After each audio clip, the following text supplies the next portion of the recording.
cauliflower people are coming soon to save your lives. The far God is coming, this is true. We'll be together in our wonderful soft cocoons. Deep in a maelstrom, billions of us will be there soon, because everybody knows they're coming to save you from your neighbors. Yeah, everybody knows the 8-finger cabbages really want to meet you.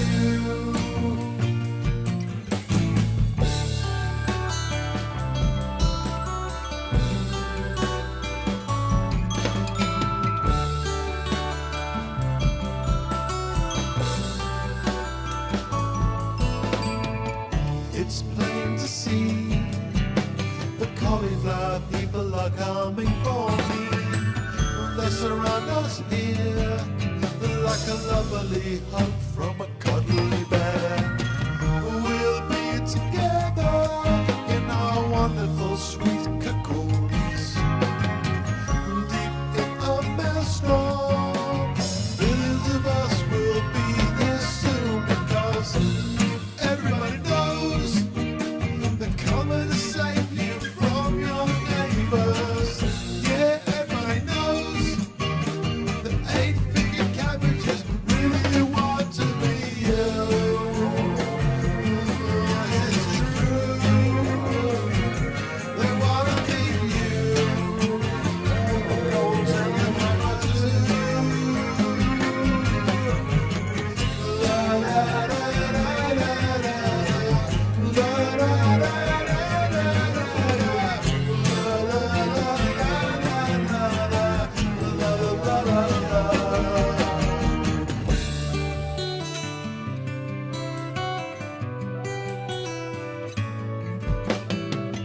Look to the skies, the cauliflower people are coming to solve those caustic clouds.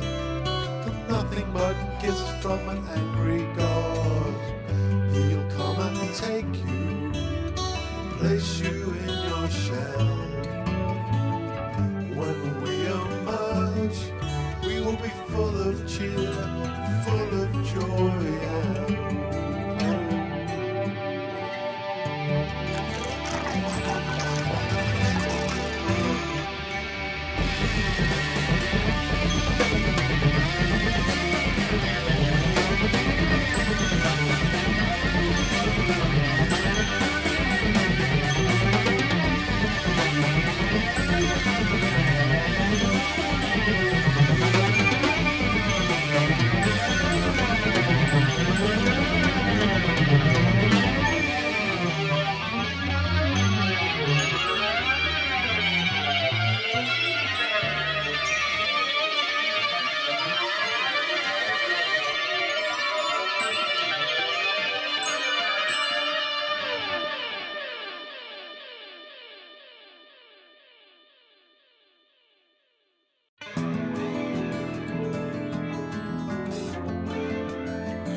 Drive is charging, I'm on the new drum, right in the way to surgery, stop from the lighthouse, this ship is sold down, made it pay perfect for where I'm going to, no need a damn thing, honking, scooping, a friendship charging.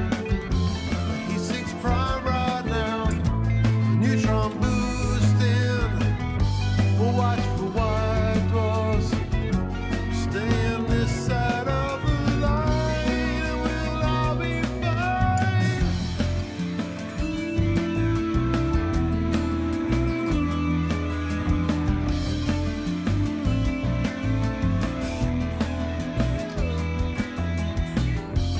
My fuel tank feels so fast. Can't see the map in time.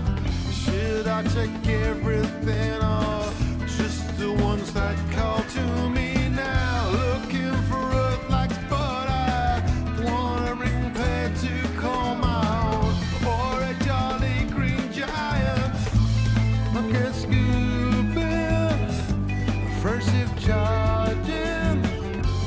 It seems prime right now.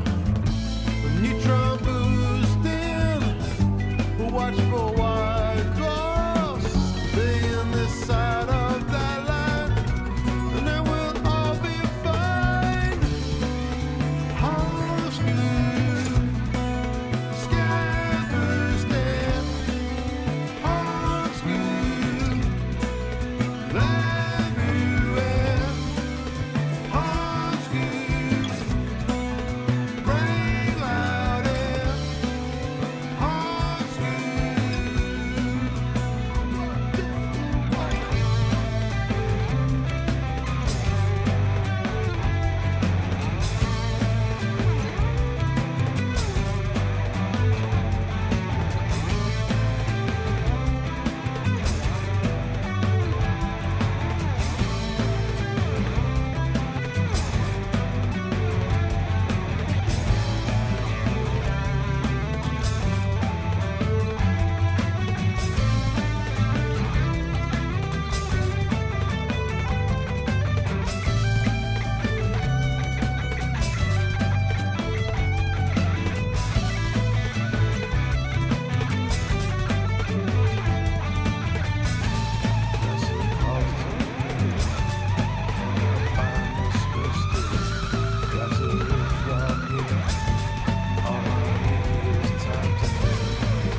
take a sip of some Saxon wine.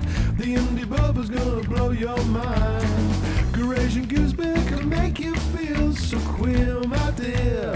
Whoa, a little swig of some Bass Snake gin, and this journey is ready to begin. A good occasion for some Chateau d'Asian and some Christmas cheer. Whoa, I know the journey may be long, but what we got, it tastes so strong. All I smell is liquor corroding my mind. Red blue trading, pretty heavy laden. Don't try to stop me, I'll run you down. Red blue trading, pretty heavy laden. Don't touch that bottle, boy, cause that one's mine. Red blue trading, pretty heavy laden. Don't try to stop me, I'll run you down. Red blue trading, pretty heavy laden. Don't touch that bottle, boy, cause that one's mine.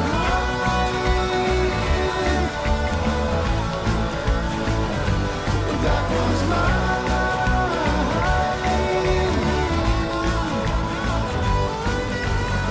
We head to Hutton for the longest leg. I'll have a snifter for the journey ahead. This leads to evil juice and some back with some fruited cream. Whoa, a finger full of their local froth. One harm of silver sea rum is good enough. Count out the time until we taste that century mega gin. Whoa, red blue trading, pretty heavy laden. Don't try to stop me, I'll run you down. Red blue trading, pretty heavy laden. Don't touch that bottle, boy, cause that one's mine. Red blue trading, pretty heavy laden. Don't try to stop me, I'll run you down. Red blue trading, pretty heavy laden. Don't touch that bottle, boy, cause that one's mine.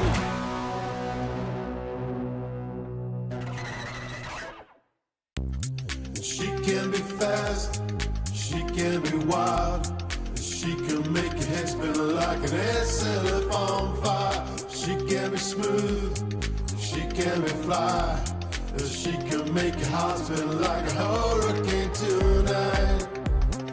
Mandalay, she blew my heart away.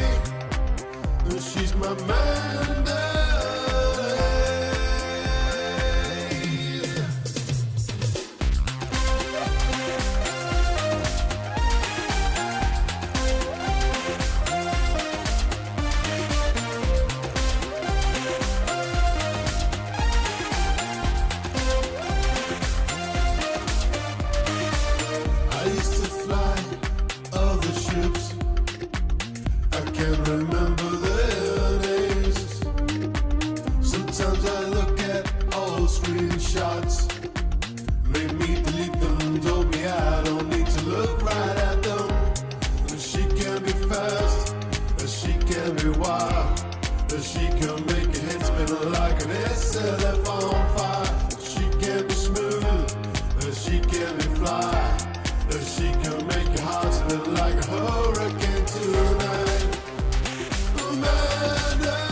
Give me safety, and I feel alright.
Hello and welcome to Lave Radio. Greetings and welcome to Lave Radio. Greetings, Commanders. Greetings, Commanders. The show that talks about the universe of Elite and the development of the computer game Elite 4, known as Elite Dangerous, and the fantastic community that surrounds it. Broadcast from an orange Sidewinder and hosted by a vending machine technician.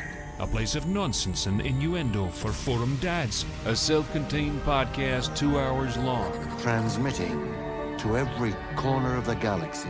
It's even louder than me. The hottest show this side of Dizzo. The name of the place. Lave Radio. Lave Radio. Lave Radio. Lave Radio.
Greetings, Commanders, and welcome to episode 587 of Lave Radio, the show that talks about the universe of Elite Dangerous and the fantastic community that surrounds it.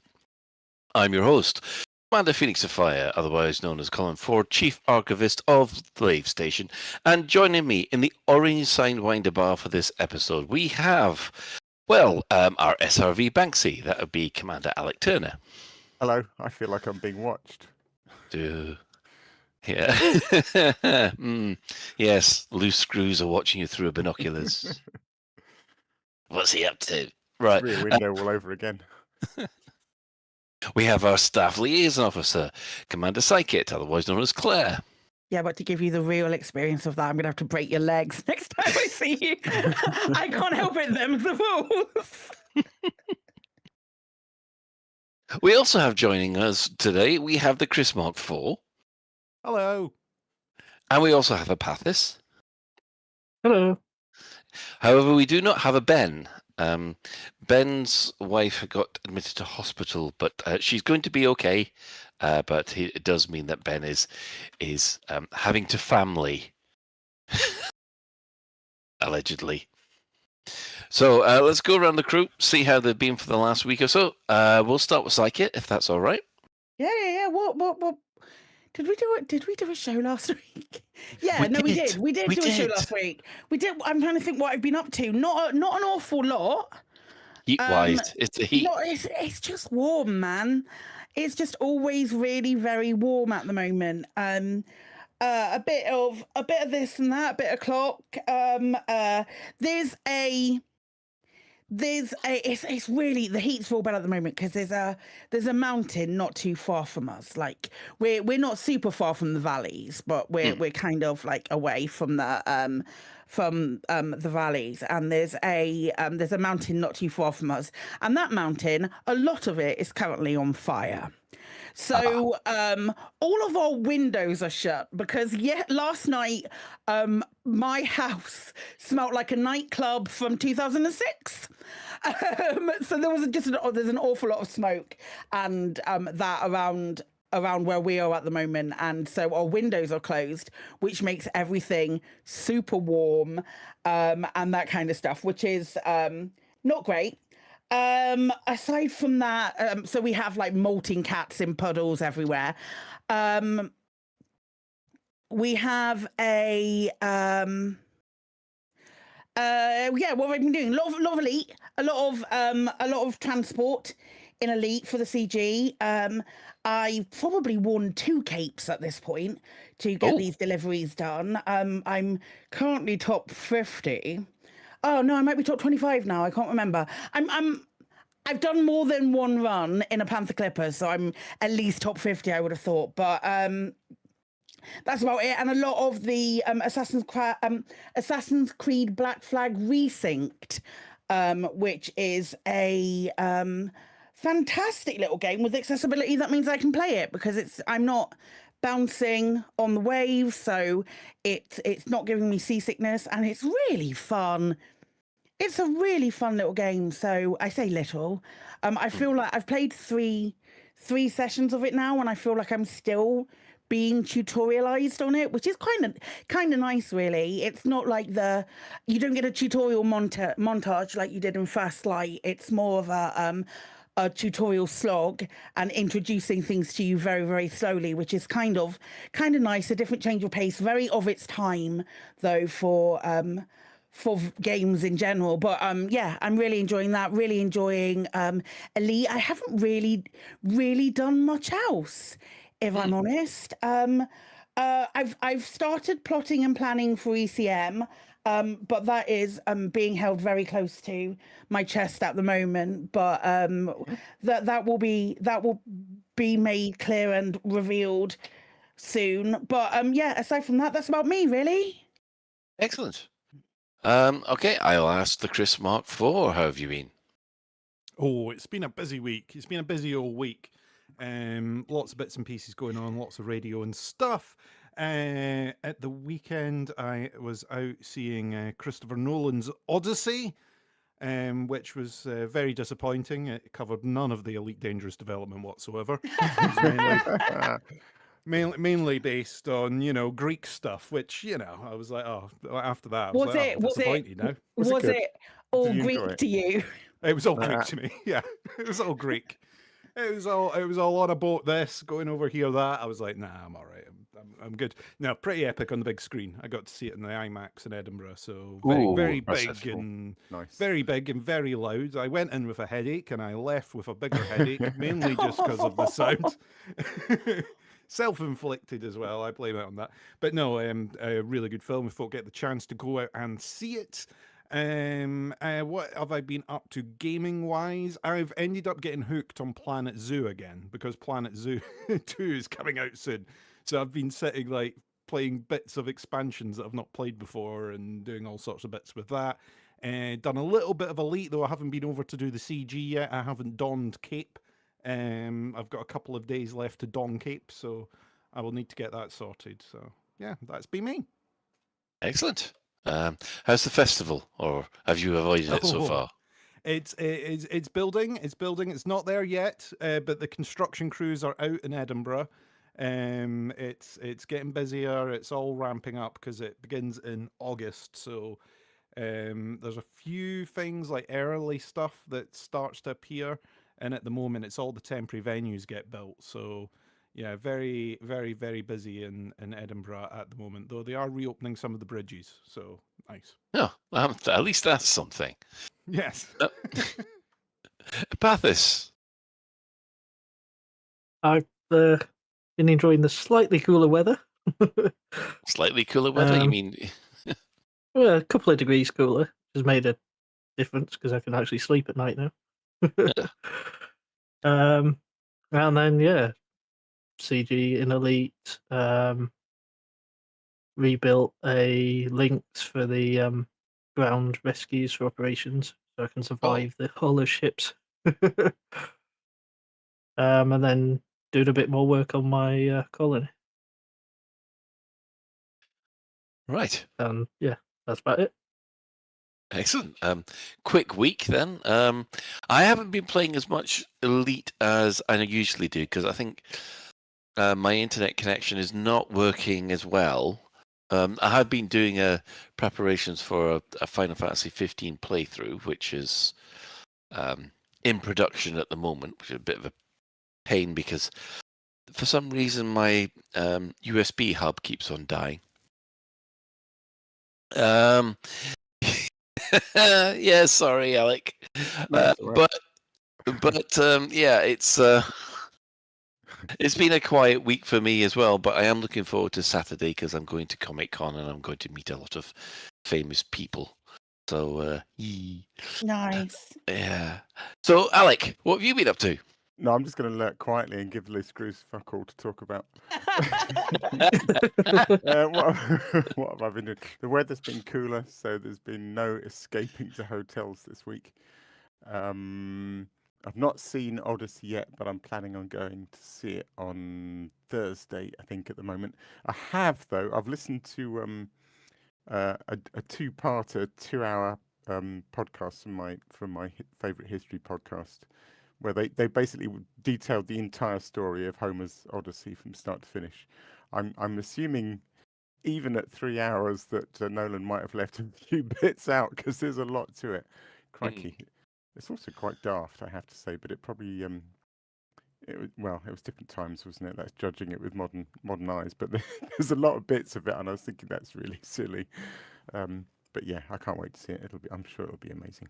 We had an office party on Friday, which was cool. We had an office summer party / picnic, and we also I work in Clerkenwell Green, and we organised a walking tour. So one of these guys who comes around and guides you all around, and we went all around Clerkenwell, and we went off to Smithfield's Market and did all the history of that, and it was really good actually. I think my favourite fact of the walking tour is so this is all not far from the Barbican Centre, and at one point we had a nice view of the Barbican Centre, and he talked about that, and he said apparently there are peregrine falcons on top of the Barbican, and their nest is green with the feathers of parakeets that they've eaten. To which I let out a great cheer because I hate those fucking parakeets. They can get back to wherever they came from.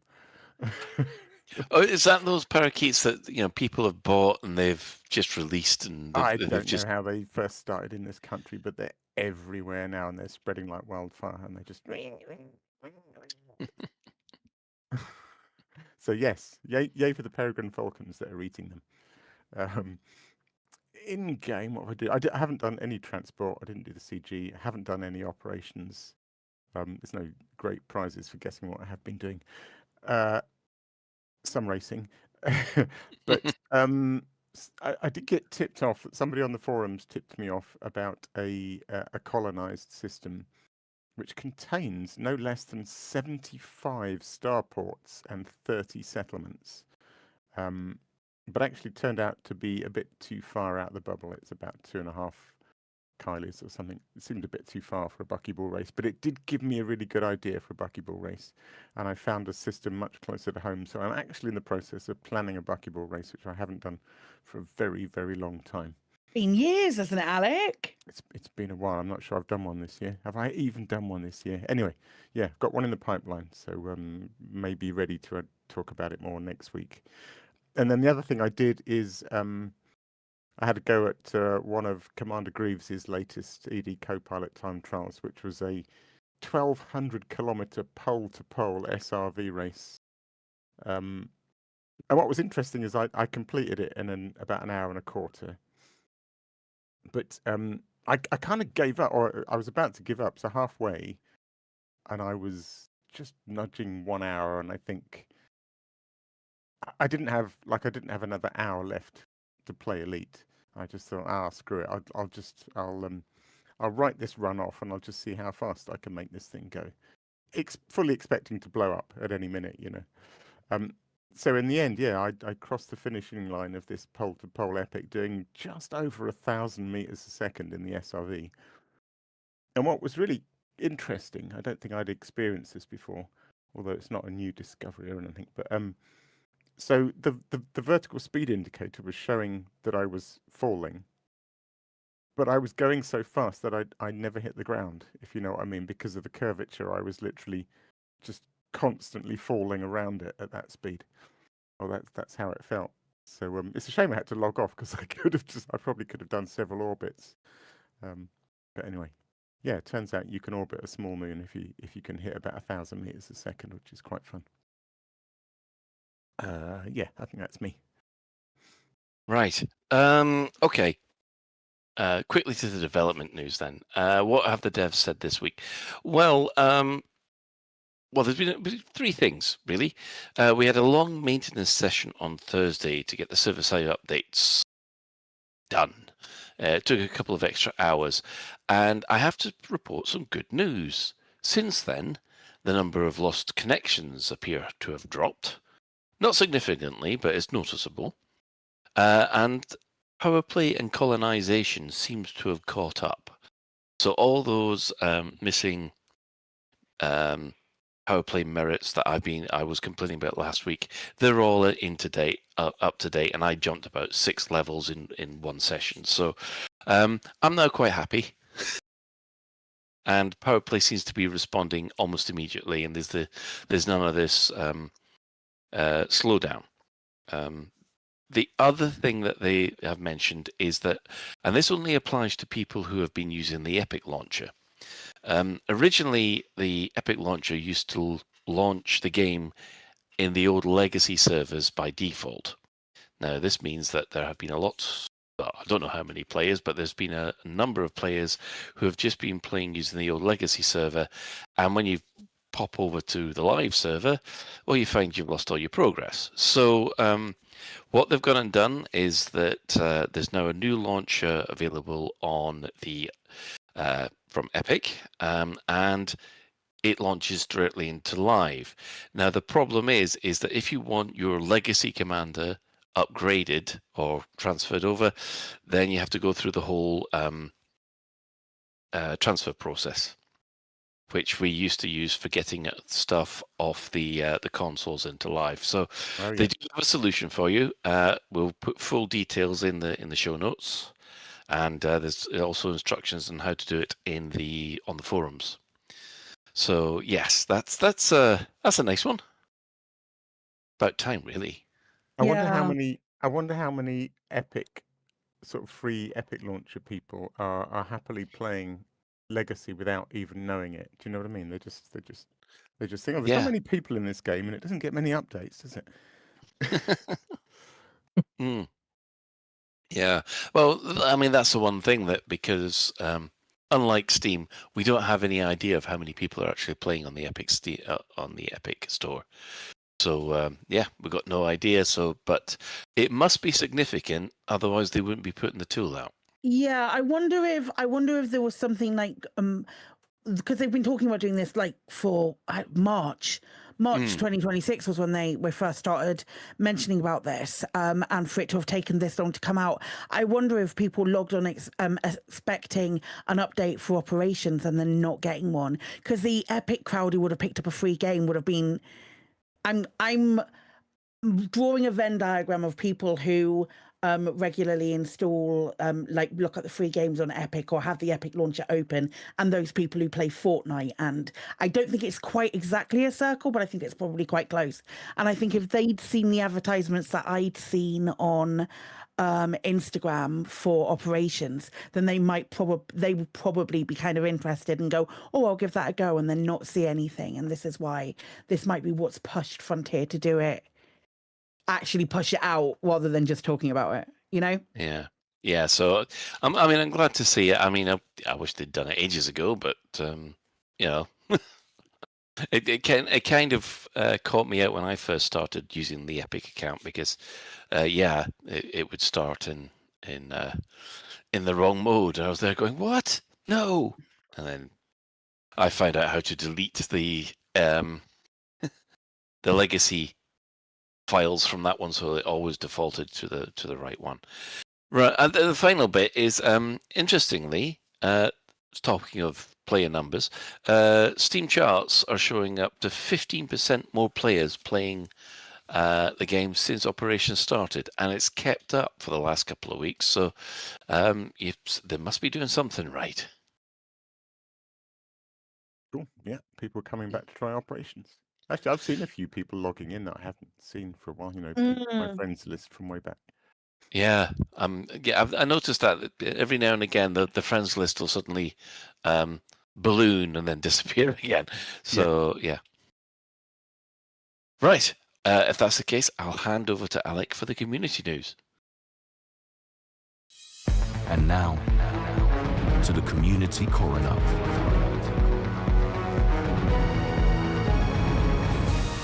It's a dead game, innit, mate? Pretty light week this week. Only a few things. there's a interesting video by Oscilleran, which is called Trench Turner. I obviously like it just for its name. Sublight Sublight Space Racing. It's basically a sort of racing trailer, and it's really cool. It's really nicely put together and well filmed and stuff. What intrigues me is that it's kind of a trailer for a new thing that Oscilleran is about to release, which is it seems to be time trial racing within, the trench run. Big fan of a big favourite of Flight Assist off people. So going around that inner corner trench of around the mail slot of a Coriolis. So I don't really know how Oscilleran's managed to achieve this, but they seem to be able to have kind of timed instructions, a bit like ED Copilot has. What intrigues me is there's no coordinates in space, so there's no way that the status file can possibly know where you are from moment A to moment B. So I don't know what's going on there, but I'm watching that space with keen interest because that would be fun. The next thing I wanted to mention was, I touched on this last week or the week before, was Commander Lysander 666, who's been living on a planet for a single moon actually, for a year. Following that mention, they've now done a full year one report. The year one worries me because it suggests they might be considering staying there for another year. But yeah, it's quite a thing. So there's a fairly lengthy Reddit post which summarizes their first year on this moon, sort of a little bit on why they did it, and then their observations about the movement of stars and things, and how they and what sort of tracking and science experiments they've done to. But it sounds like they're pretty impressed actually with the way Elite Dangerous models planetary movement. I think there's quite a lot in it in terms of all that kind of wobble and elliptical orbits and stuff. But linked from within that Reddit post, we'll put both of these in the show notes, there's also the full year one report. I've written in my show notes 65 years. I didn't mean that. I meant let me correct that. 65 pages. It's a 65-page long document describing in intimate detail everything about their first year of living on planet Nala. So yeah, if you're curious, then settle down with a good book. I'm not gonna lie, I was expecting more screenshots. This is a full document about this one planet. It's words. That's it's not, wild. It's not just 65 big pictures. It's a lot of words. Oh my gosh. I'm waiting for Chris Nolan to turn it into a film. Anyway, yeah. I confess I haven't read it. I have skimmed it a little bit, but yeah. Moving on.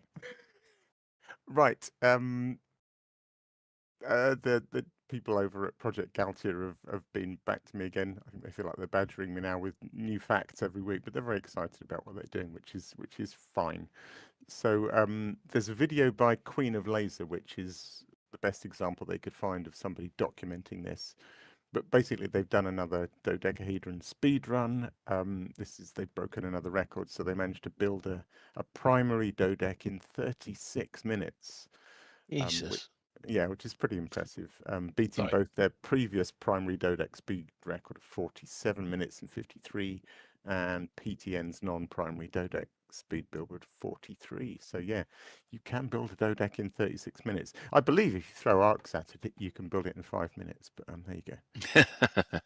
Not saying a word. Less than 5, even one might say. Yeah. Only once though. And then last, just to fill out Community Corner a bit, that's doing it a disservice. These are terrific. I always love these, but there's this series called BNE Color Out in Space. This is now part 20.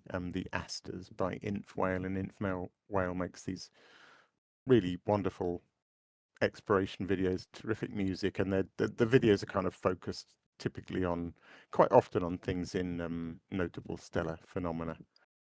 And this one's no exception. Yeah, they're really good watch. But that'll do for this week. It's a relatively quiet week. So if you have a community event taking place soon and you'd like us to shout about it across the airways. Tweet the crew or Blue Sky the crew at Lave Radio. Email us at info@laveradio.com or drop your suggestion in the Community Corner channel on our Discord. Otherwise, Alec will hunt you down, probably followed by the Blue Screws team, watching to a distance with a pair of Weirdos. binoculars. You weirdos. Leave me Wow. alone. Or I'll file a restraining order. I'd like to report them to spotyourstalker.com. So, anyway, in-game events. Well, what has been happening this week? Well, there's only been one thing that's happened this week, and that is that Colonia calls for assistance as celebrations get underway. As we noted last week, there was an announcement that it's going to be 10 years since Colonia actually happened.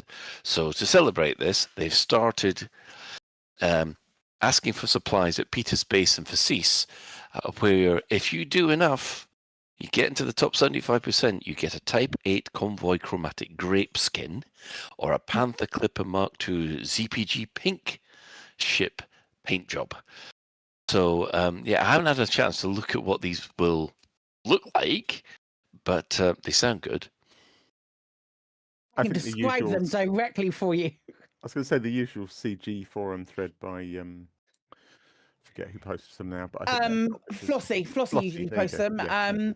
Yeah. The Type 8 chromatic grape, it's like a Merlot color, so it's like burgundy. It's a really nice burgundy cut burgundy, and I think white. It's either burgundy and white on burgundy or black, or like a off cream color. It's very nice. It's a very nice color, and the ZPG pink is like a deep pink as well. So it's on the Panther Clipper, rather than the very light coloured pink one, it's like a black and like the black and gold, but in place of the gold is like this deep, very deep magenta on it. It's really nice. They're both really nice. Hence the fact I've been doing a shit ton of CG work just to make sure I get them. Especially the Panther Clipper one. It's really nice. That would explain it why you've got so many capes on. Yeah. Big psychic pink. It's not quite psychic pink. It's like oh, I tell you what, it is kind of like a darker, because my favorite pinks lean red, so it's on the redder side of pink rather than the purpley side. But like yeah. a wine stain color. Mm-hmm. I would say. It's really nice. So, that's an interesting way to do it. You need to stain in order to to jump on the clipper. I don't know. Red wine, you don't end up with a red stain, do you? It goes. No, yeah, you're right. It's like you try and wash it off, and suddenly you've covered your entire clipper. Yeah. Clearly, you folks haven't spilt enough red wine. Probably as much as Bordeaux, mostly. Think about it. Right. Okay. Let's have a quick look at the Power Play rankings.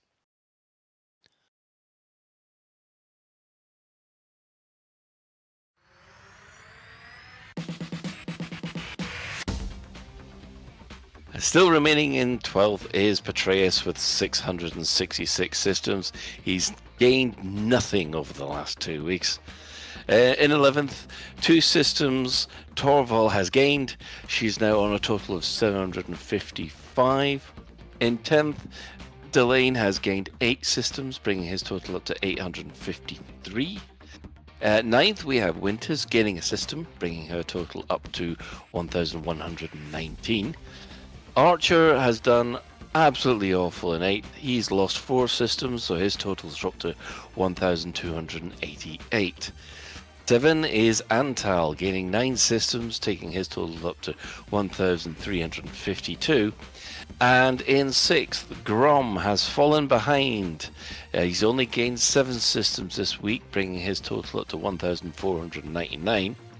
And in 5th, Kane has gained 12 systems, so her total has now reached 1,508. In 4th, Li Yong Rui has gained 12 systems, bringing his total up to 1,858. While in 3rd, Emperor Rissa has only gained a single system, so she's only up to 1,902. In second, Mahon's gained 4 systems, bringing his total up to 1,203. And Aisling Duval gained 16 systems, bringing her total up to 2,608. And that is your Power Play rankings for this week. You're slacking, Colin. Slacking?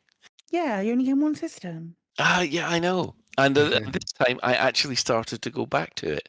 And you see, this is a problem. This is what happens when we go back to things. It just gets worse. That's why I do no BGS and I do no Power Play anymore. Well, to be honest, in my defense, when I wasn't playing, they weren't gaining any systems at all. So, yay, we've got one. Okay, well done, you. Yeah, but Lee Yong-ru's catching Arissa up, which is a bit of a worry. So I reckon if Arissa's doesn't pull her finger out, then she's going to end up in 4th. So, but and then it's only a matter of time before Chicken Cow God brings Kane up into 4th as well. Oh, I don't know. I think there's still a bit of a fight between Grom and Kane. Yeah, probably. Yeah, it's close. 29. Grom is still within striking distance of Kane. It's not a foregone conclusion yet. Mm-hmm. Knowing those Gromites, they can pull their finger out quite surprisingly sometimes. In fact, I guess if you would use the other ranking that takes, the strongholds and fortifieds into account, I'm guessing Grom is probably ahead of Kane. Yeah. I mean, these are the official frontier figures that you get in the thing, and that's how they've ranked it. Personally, I think I would have preferred the other one, where you do strongholds first, then fortifies, then exploited, rather than the whole total. Because but I guess it's what Frontier have decided. Which is the best out of all of them? Is it strongholds? Strongholds are the best, aren't they? They're the ones with the 4-pointed stars, aren't they? Yeah, some of them have the fleet. The fleet in them. So yeah, that's Monopoly. Stronghold be your hotels. Yeah. Okay, I got you. I was just trying to remember which way around. Yeah, no, that makes sense. Really, put more weight into the strongholds for it. Yeah, I mean, originally I thought it was based on the population of those planets, but that seems to have not planned out the way I thought it would. So yeah. Oh well. I mean, I suppose we could ask for clarification on that, but it does seem a little bit of fixing the barn door after the horses are gone. Is Power Play working properly again after the operations update? It does appear to be, because I'm now getting Power Play points immediately after I've done the task, before there was a delay.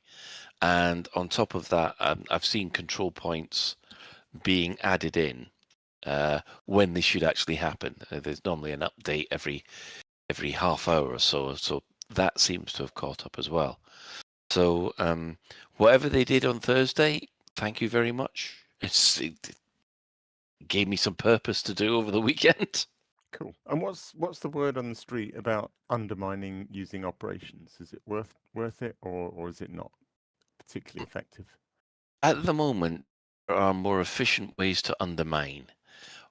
However, I would say that there aren't as many fun ways to undermine.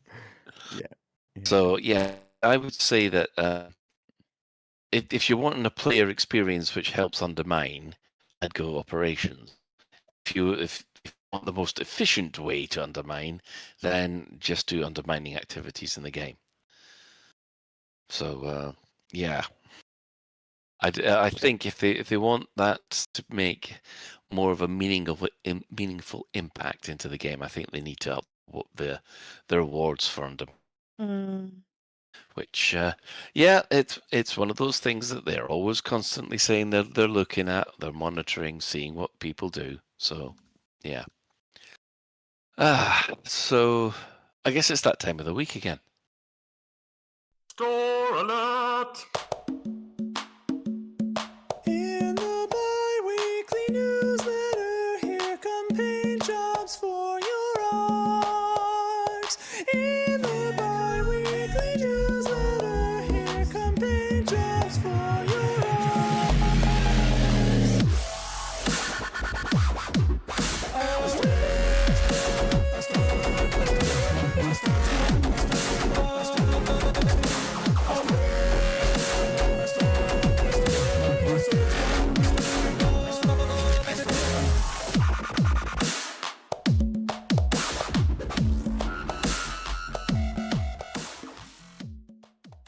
Lave Radio. It's even louder than me. Hey, wait a minute. That can't be right. What happened? What happened? Surprise blessing is surprise. You can never be surprised by a Brian Blessed. But somehow we managed it. Oh dear. Right. The store alert this week. Yes, we've had some interesting new. Last week it was the Nomad interiors, and this time it's the Nomad exteriors. There are new holo kits for your Nomad in pink, green, white, yellow, and turquoise for about 16,000 arcs, which works about £8. Personally, I don't think I'll be buying any, but they do look they do look tempting. They come with the skin as well, so you get. I'm not justifying that sort of price, but they do come with like a matching skin. I still wouldn't necessarily buy them. The pink is kind of the pink of the Panther Clipper though, so matchy. Yeah. I quite like the cyan on the dark grey or whatever it is. That looks quite. Yeah. The Nomad. Yeah. I mean, incidentally, I mean, do you think that they're pitching these prices too high then? No, it's the same as everything else. It's the same as the other holo skin. If people want them, people have paid for them before, so there's no reason why they shouldn't pay for this again. I think the Nomad gets probably, if you're an explorer and you're using the Nomad, you're making that choice as an explorer to use the Nomad. I think you're going to spend more time in that Nomad than you're going to be spending in a lot of other ships. So you're going to want to look at something pretty when you're getting in and out of it all the time. Yeah, I was gonna say, you get to see it more than your big ship because you're just constantly running out and running back in again. Going to have your Nomad in front of things, so you Yeah. don't need it to look snazzy. It's good value for money. Yeah, that's going to be the new thing, isn't it? It's going to be Nomad in front of things. Nomad in front of this bacteria and this bacteria and this bacteria. You get a bacteria and you get a bacteria, and They're all different colours. I bet you can't tell which one's which. This one's gold and that one's cyan. But look at them, you won't be able to tell. You're wondering if you're colourblind. You're not. It's fine. We'll turn the lights on in the Nomad, and even then you won't notice. Oh, I know. It's just it's flying over the planet surface going, does that look like eczema to you? It's fine, because now it's green eczema. Oh. Now it's mouldy eczema. If you have mouldy eczema, please go and see a medical professional immediately. Because it's either gangrene or Lyme disease, one of the two. None of them are worth credits. So. Yeah.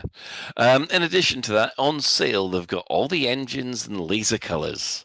So instead of spending 5,000 arcs, you can pick them up for 3,000 arcs, which is about £1.50. I think that's what we used to pay in old days. Yep. I think I've got them all now. It's quite good to have the whole lot because you get, every time you get a different paint job or a different ship, you put it with it. Yeah, it's nice to get a match, Get the scheme working right. They're also something you see, so it's worth investing in. And also, like when you do a mass jump or something, we've all done mass jump. When you do a mass jump and you see all the different colours of all the different engines, I really like it. Mass jumps or big firefights with everyone later. Yeah. Can tell which misfire's mine if we've got coloured lasers on. Yeah. Right. I guess on this record-breaking speed run, let's have some quick adverts then. Just last week I was mixing Sidewinder slammers at a seedy space bar. I wasn't even pilot registered. And now I have a ship and a basic starting mission for the Federal Navy. I'm going to see the galaxy. I've left my old life behind and now I'm delivering semiconductors to 61 Cygni. The recruiting officer told me it's a simple run and I'll get payment and immediate promotion. Wait, what's that? Is that a ship coming? Wait, what's that? Is that a ship incoming? Are they looking for me? What do they? Before I also went off and died. Tasty, tasty cannibalism. I'll be the least likely to die. He died first. Yeah, I've never before discovered plants. We here at the Lavian Centre of Dubious Science have had enough of those idiotic numbskulls polluting your airwaves with nonsensical utterations, mindless articulations, and downright vacuousness.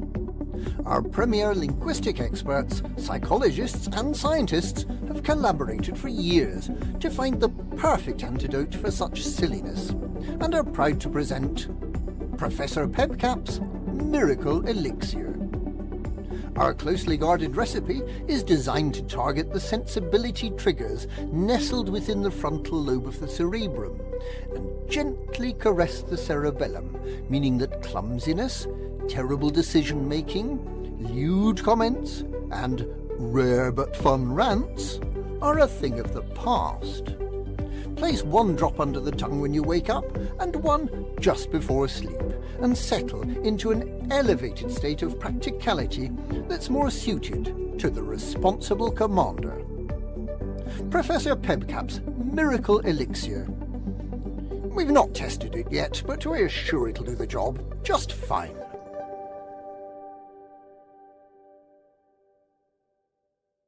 Sometimes you don't want all the bells and whistles, you just want a ship that will get the job done fast. Vulcan DeLacy present to you the Python, a multi-purpose ship that offers the enticing balance of manoeuvrability, firepower and all the compartments you need for mining or hauling. Because any mission, any system, any station, it will do. No matter what you throw at it, because whatever you want to do, it will do it for you. And welcome back. Yes, I guess, Claire, question of the week. Oh, we're going straight into it. Okay, yeah, no, that's fine. We can do that. Yeah, so we asked our question of the week this week. It's only 9:15. I'm very confused. We asked our question of the week this week. I don't know if anybody's picked up on what Frontier might possibly be putting down, but it is my understanding from the smallest, the ever so tiniest of small context clues that are coming through our windows like flaming bricks, that we might have to go to Colonia. Or head over to Colonia at some point to continue this big celebration and this happy time and all of that good stuff. I was going to say, I spoke to a couple of my pals and they went, "Oh, you've got to do something about Colonia, haven't you?" And I went, "Yeah." So my thought was that we could ask people what their advice would be to commanders who might be thinking about heading to Colonia either for the first time or as a return trip. Before all of you read all of this nonsense, that amazing stuff that people have responded to us with, I thought I'd ask you guys first. What do you think, Apathis? Yes, go there. It's very pretty out there. And if you've unlocked a couple of the prerequisite engineers, then you can pin some upgrades out there that you can only get from Colonia. Is it right. grade 5 lightweighted life support? And I think there's something else that you can only get there. And if the length of the trip seems daunting to you, there's always the Fleet Carriers Owners Club who do regular trips there and back. So you can hop on their carrier and not have to jump out there yourself. Yeah, cool. What do you think, Colin? Well, at the moment, my exploration commander is still too. Well, actually, I'm going in the wrong direction from the Colonia now. because I'm going back to a system that I saw a whole load of biologicals on, and I'm going to scan them all before heading back. But yeah, I'm going to be about 3,000 light years away. So maybe in the next couple of weeks I could do it, but I would end up rushing. I know that as I'm heading out there, the star density is getting more and more intense, and that looks pretty, if a bit weird, when you've got a reflective Caspian ship skin, because it looks as if my ship has suffered from severe acne. But yeah, it's certainly worth a trip out. Although I must admit, before I started sending this commander out there 5 years ago, I wish I'd sent around the engineers so that I could unlock the ones in Colonia. Because when I get there, I don't have the ability to unlock any of them. So I might have to highway back and then go back again. So that'd be 3 Colonia trips in just to get myself engineered out there. So Because you haven't done the engineers before that tip you off about the Colonia engineers, you mean? no, I haven't. I do think that is a bit of a flaw, though. Yeah, it's odd, isn't it? I hadn't really thought about that. I think I'd done.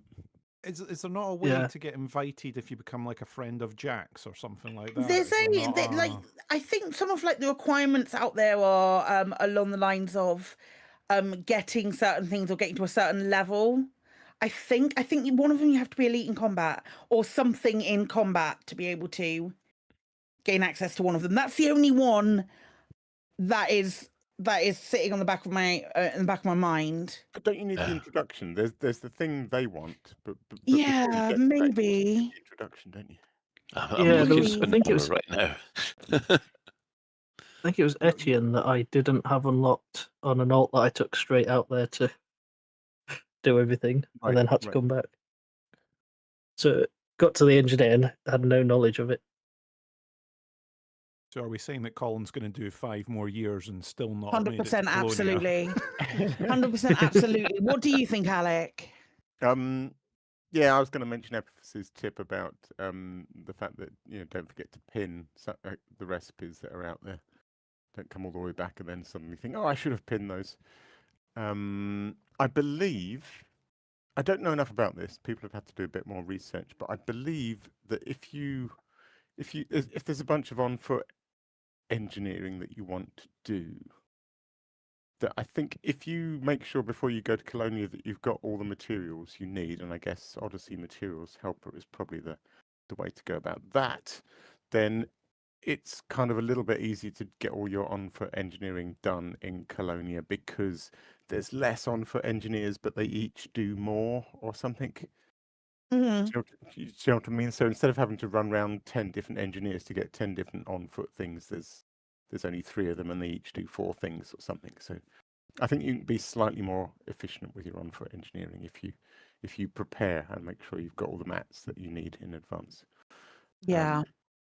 I have just found a guide on Reddit, which I am literally whacking in the show notes right now. I found a guide on Reddit which includes both on foot and like ship engineering, just what you need before you go out there. It might be worth double checking that if you're planning on going out there, engineers is definitely a good thing to unlock. So it might be worth just checking this and making sure that you've got everything in the bubble before you wang on out. Sorry, Alec, please continue. That's right. The only other thing I was going to say, but it's very unfashionable these days. People will just do it in a Caspian in an hour and not bother with any of this. But when I went to Colonia, I very deliberately made a whole adventure of it and did loads of research on interesting things on the way and took about a month to get out there. But people won't do that these days.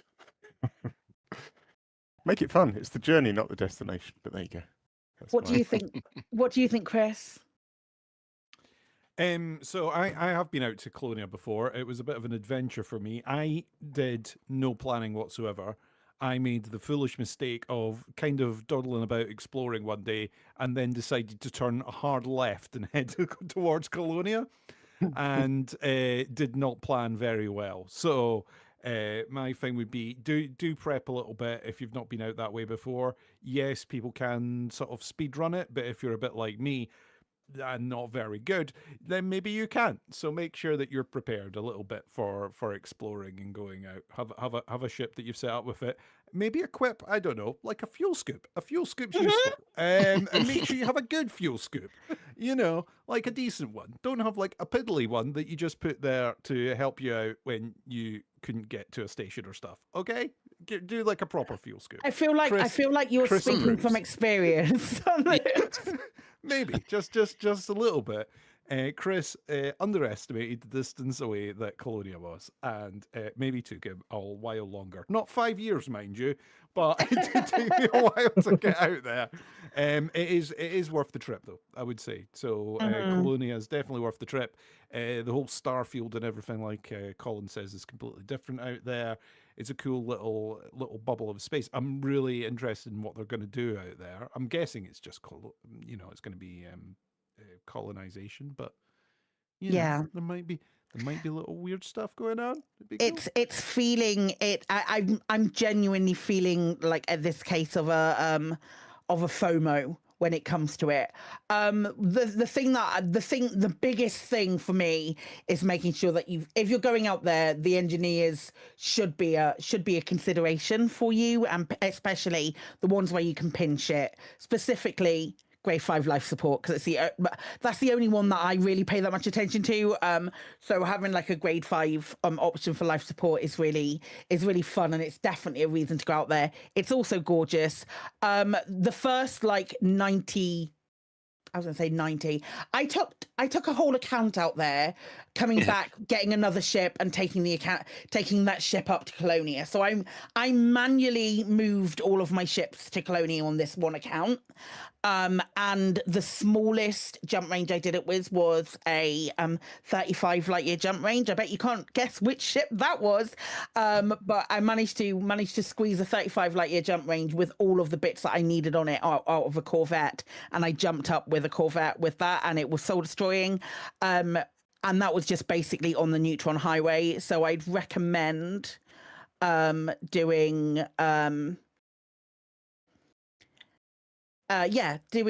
something. If you are doing 35, maybe take a detour on the way, because it's a pain. It's an absolute pain to do it. But it's really pretty. I tell you what's really cool, when you get about 2/3 of the way, and then the star map just densifies. Yes. And you just start noticing it. And then everything just becomes that little bit more colourful and interesting, and it looks really alien. That's really fun. I must admit, I have noticed the difference since the graphical upgrade. Yeah. I have noticed a significant difference, because now the Acme on my Caspian's gone from orange to blue. But it still looks nice. So we also every Sunday between 12 and 1, which is when the excellent Chris Muck4 is doing his radio things, being very professional and those kind of good stuff. He does a show on Black Diamond FM. I highly recommend listening to it. I'm hoping if you listen to it next week, you might hear some cool stuff. Maybe ? Don't answer that. And we do the question of the week goes out on Twitter, on Blue Sky, and in our question of the week channel as a thread on Discord, where again we ask, what advice would you give to what advice would you give commanders who might be thinking about heading to Colonia, be it their first time or a return trip? Apathis, why don't you get us started? Yeah, I've got Commander Deadmeat GF, and they say my advice would be don't go. It's the smelliest place in the galaxy. Not even your REM lock can keep the stench out of your nostrils. That's on me. That's on all of the bio waste I've taken to Kremen's Respite. My apologies. It may be some of Etienne Don's special meat as well. Oh, it's the special stuff. It's the bio waste at the Respite and the people soup that you just can't do anything with. Do you have any special stuff? Chicken Cow God says, I think my biggest piece of advice would be to gauge if you want to make money off it or not. Say what you want about exploration, but in my opinion, it's not about the size of your jump range that matters. It's about how widely you scan your systems and how willing you are to go to the bodies themselves and scan and maybe even land on them. So you could just slap a fuel scoop on whatever ship you want to go with, maybe engineer the FSD a bit and just get going. This was how I did my first trip to Colonia, in an unengineered Imperial Clipper no less. And it's part of what really got me into the game, especially because this gave me elite rank in exploration. On the other hand, if you're interested in just getting there, I would recommend either just getting a Caspian to get there in like an hour, or parking yourself in one of the many carriers who go there a few times a week. FCOC, Fleet Carriers Owners Club, has been a very useful place for getting to Colonia without putting much thought into it. On your return trip home, there's one thing I can highly recommend, though, and that is subscribing to Kane. So you get 50% more merits on the data you hand in a Kane system. I got like 100k merits for around 1 billion credits in nav data last week, and it's been great for getting me back into the grinding game. Never change. And now we know why Kane is so far ahead. Never change, CCG, never change. I have Papyri. Grade 4 cell banks. Bring everything you need to pin it, including a fresh cell bank to actually get the engineer to grade 4. It's worth the hassle. 3.5 seconds spin up to 3 seconds spin up with rapid charge. 0.5 seconds is huge in PvP. It's massive in PvP. Oh, having to go all the way out to Colonia to just get that little edge in PvP. I mean, pinning if it's all what you these do, engineers. Yeah.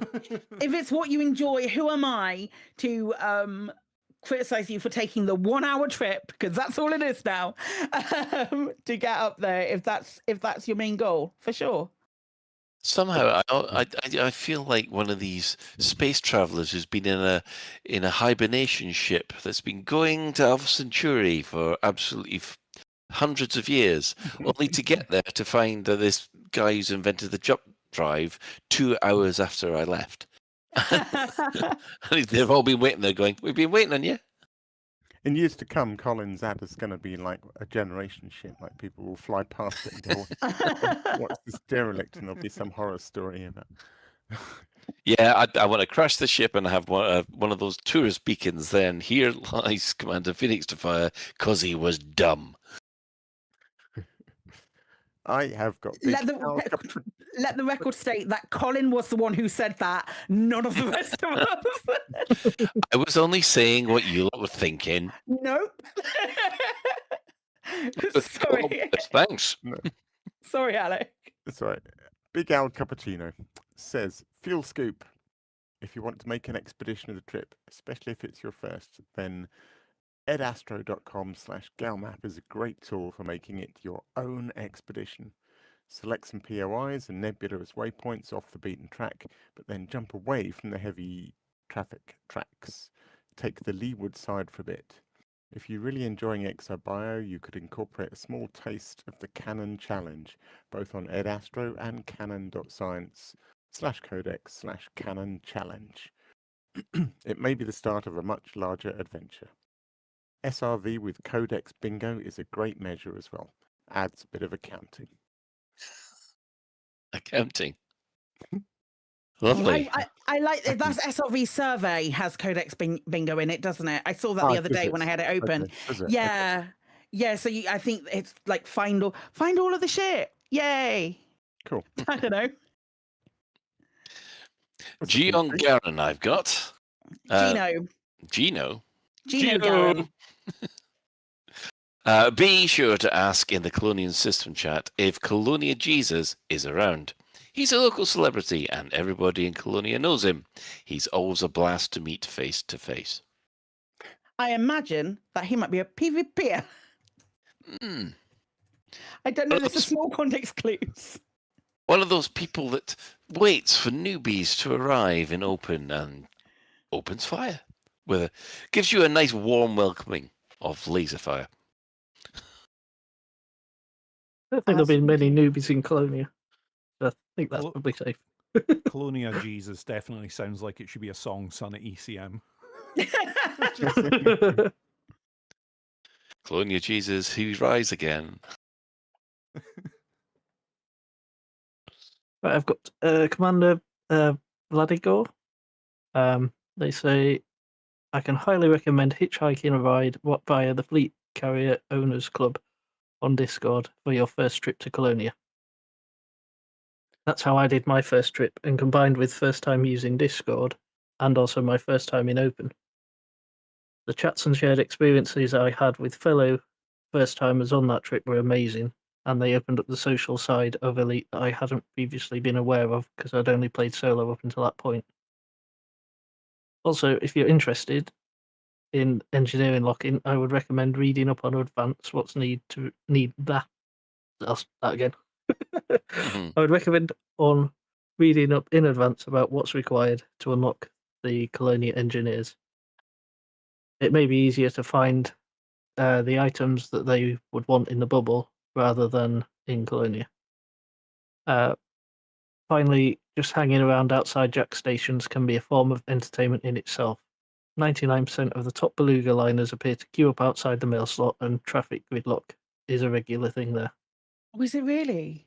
Yeah, that's true. Actually, I've never seen Colonia is the only place where I've seen like Coriolis is with every single landing pad lit up frequently. Wow. And they still can't get through the dock in Bay. Well, that's really exciting. I like that. That sounds great. Yeah, it's cool. Hermanos says, just because you're far from the bubble, don't think you can now fly without a rebuy. If you're poor and you're taking your best but entry-level ship, you should still probably avoid flying in open. Once you're at Colonia and imported a ship from the bubble, make sure that you dock/land somewhere with it. So if you die, you don't find yourself respawned back in the bubble. That's really good advice. Good tip. Yeah. Really, really good advice. This is a whole mostly clueless for me. Yeah, well, normally, wouldn't it be the last station that you docked at before you got to Colonia, which would be about 2,000 light years away? Yeah. Yeah. But the quick way to get back is by crashing a Sidewinder that you've just bought and then just buying a new one back in the bubble. But you do have to wait. You do have to wait 3 days for your ships to get back. Yeah, by the time you get to Colonia and you forget to request docking permission and get fired at by the ship's lasers, it's bad times. Bad times. Make sure request landing permission when you get to Colonia, okay? You might looking have out for you. forgotten how to do it by then, but still. Not all of us take 5 years, Colin. Buttons not been used in so many years on the keyboard. Commander Snails, if you're planning on taking your fleet carrier, I'd highly recommend taking enough tritium to get you there and back and spare. There's not much of it to buy in Colonia. Oh, and don't forget your sunglasses. The night sky is bright down there. Wow. Cool aviator shades it is. Oh, me. Last one from Nowski. Nowski says, if you're going to unlock engineers while you're there, then don't let family and loved ones volunteer to get rescued from escape pods for that one engineer. Take a packed lunch. If you must dine out, best to go vegan, but under no circumstances consider a meat dish whose origins are not fully specified. What do you mean? It's just for a family of 4. Oh dear, you do wonder what they use for food when they're out there in Colonia. Bio waste. Bio waste and Etienne Dawn's people. Solian green. Oh, Yep. Oh, blimey. Right, we have Alec with a mostly clueless. Yeah, I shuffled things around because we skipped past it, and then I realised I actually had one this week.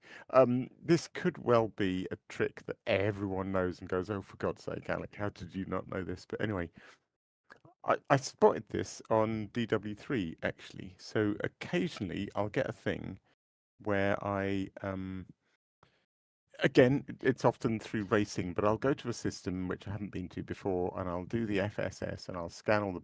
I won't bother doing the probe on all the planets, but I'll do the full system FSS, so that I've got a detailed map of the system, because like the race will be on Moon 3F or something, and I suppose you can sort of count in the system map, but it's just easier to scan it, so you've got everything labeled. And sometimes I even forget to do that, and then I blow up, and then you can end up with this horrible situation where you have a sort of half-scanned map. I don't know if any people have ever run into that, but you blow up in a system where you never handed in the cartographics, and when you go back, it's in a very odd state. It's only half. Yeah. Yeah. Anyway, so what I always used to do was I'd go to the system that the race was in or whatever, and I do the FSS scan, and then normally, like, you have to then travel. I can't remember what the distance is, but you can't sell them their own cartographics data. You have to travel X hundred light years to go and sell it somewhere else, which is always a bit of a ball ache. And what I discovered on DW3 is that doesn't apply to fleet carriers. So if there's a fleet carrier in the system that's got a universal cartographics, you can just sell it straight to them and lock in your cartographics without having to bugger off somewhere else. That's cool. I did not know that. That's very cool. Yeah. Yeah, I think fleet carriers kind of have no fixed address, so they don't count as, It's a good way to make sure your name's on the thing first, isn't it? Yeah, that too, I guess. I've never really had that problem, but certainly if you're in system for whatever reason, then the thought of having to go somewhere else and then come back is like, oh, it'll be fine, I won't crash, and then you blow up and lose it. So I don't know how you find out if a given fleet carrier has universal cartographics. Does the game tell you? The game tells you, I believe. It does tell you, yes. I believe in your left-hand menu when you're focusing it will tell you what it's got and whether you can land on it or not. Cool. Well, there you go. Well, also handy for power play, because sometimes you'll get a power play mission that's to drop cartographic data off, and they don't have anywhere to sell it. But if you put a carrier in there, or there's a carrier in there, and you sell to that works. Yeah, so you can cool still as well. do those missions and get the merits. That's a tandem. We had a tandem mostly clueless this week. Lovely. Yes, Amazing. That's a good power play hint. That I didn't realise, of course, that it didn't occur to me that there'll be places where you can't drop off cartographic data. That's Although why you you have to. went up by one system this week. Of course, Andy Pipkin in the chat just reminds everybody that you do lose 25% of your credits, but sometimes it's worth it to get your name up first or whatever. Right. Worthless. Credits are worthless. Yeah. Right. Any other business? Well, we've got a couple of things. First of all, bye to game. It looks like that store chain has collapsed. So, I thought it was supposed to be now in Sports Direct stores, but apparently that's gone. I thought it had gone years ago.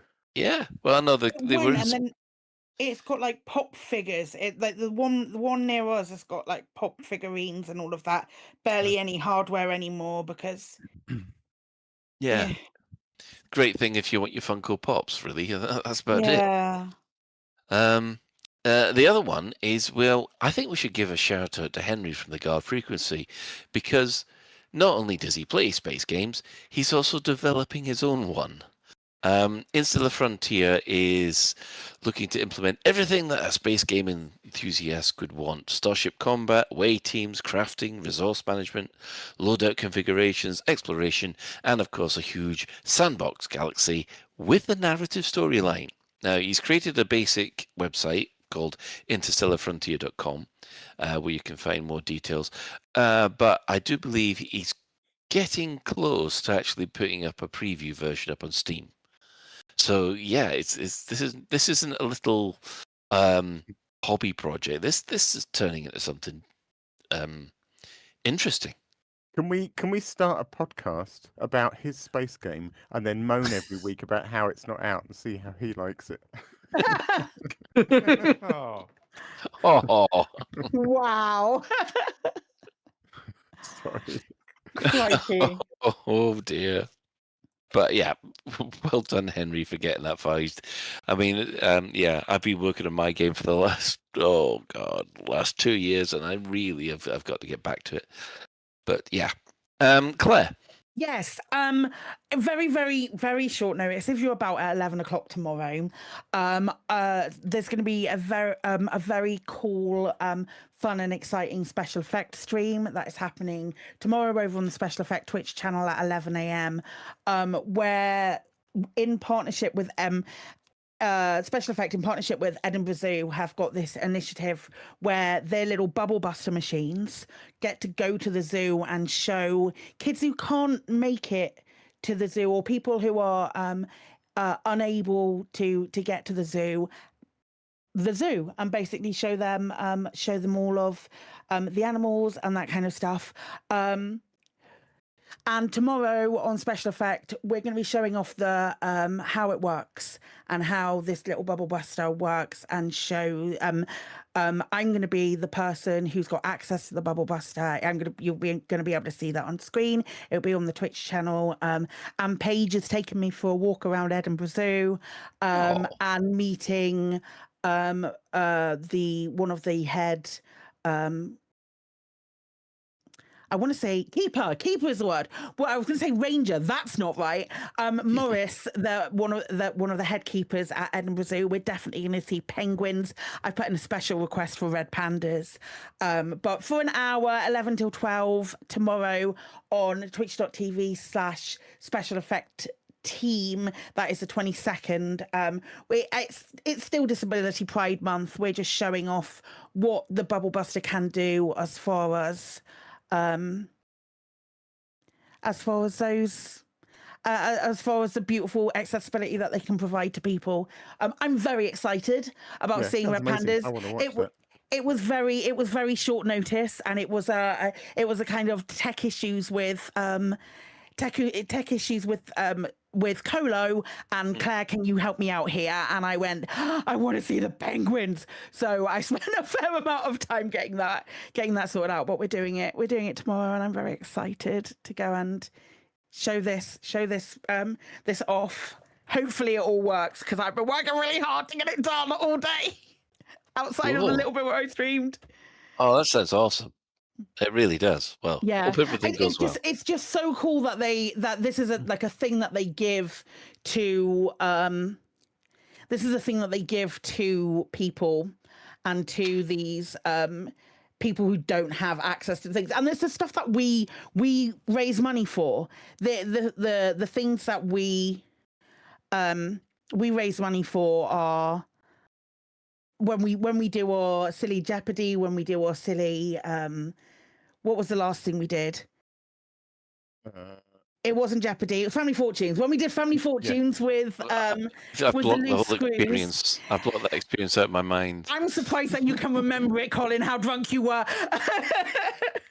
But when we raise money, we're raising money for Special Effect, and we get to see what they do with that money from our dumb tomfoolery.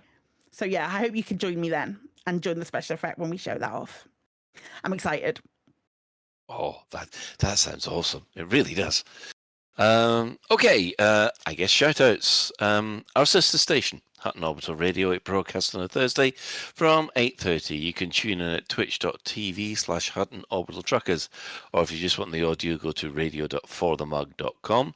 For the discerning commander that likes a bit of CQC action, check out the CQC Discord at discord.me/Elite Dangerous CQC.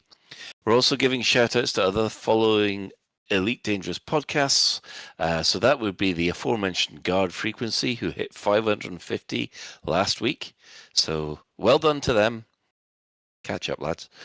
We've also got those American stalkers, the Loose Strews, who seems to follow Alec Turner wherever he goes, which is not worrying at all. And of course, if you speak French. I just like the funky music, do the talking. That would be the Elite Dangerous podcast, who also do the fantastic community missions as well. So, yes, we'd just like to thank everybody who's chipped in on the Twitch chat, and the in-game commanders who have joined you, Chris, are...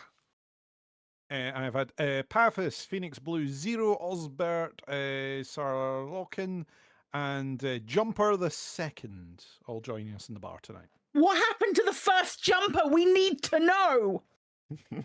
He jumped too high. We don't talk about Jumper One. We don't. Oh, don't talk about crikey. Jumper One. It's you don't want to know. It's like we don't talk about Bruno, isn't it?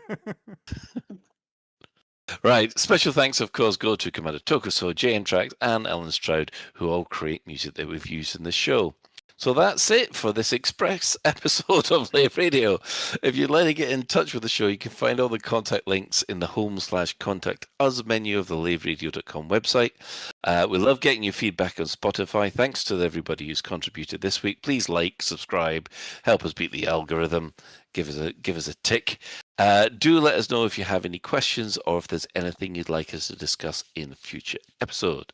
Lave Radio is recorded live on a Tuesday evening at 8:30 and streamed out at laveradio.com/live.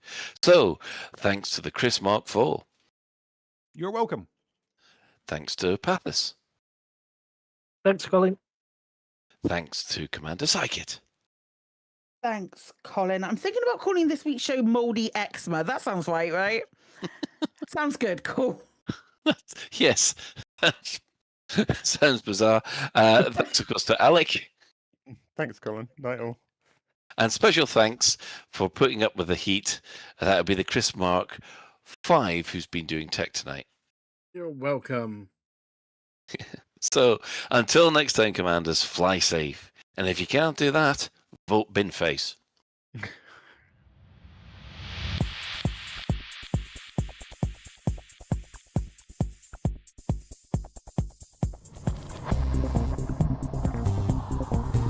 Is your life like this?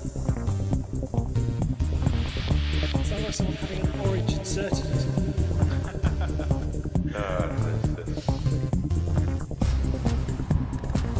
Need a safe word. Space can be done.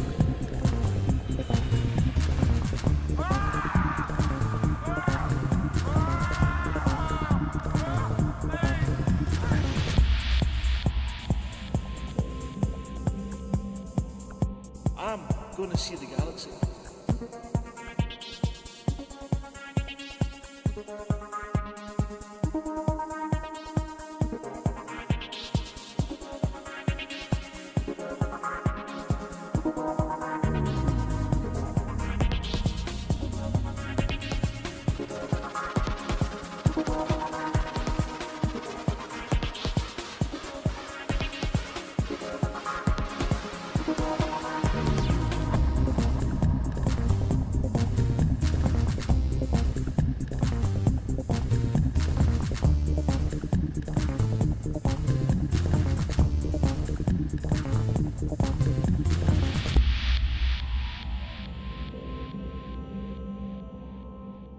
Ah, damn it. No worries, guys. Hold the fort for 2 seconds. I'll be right back.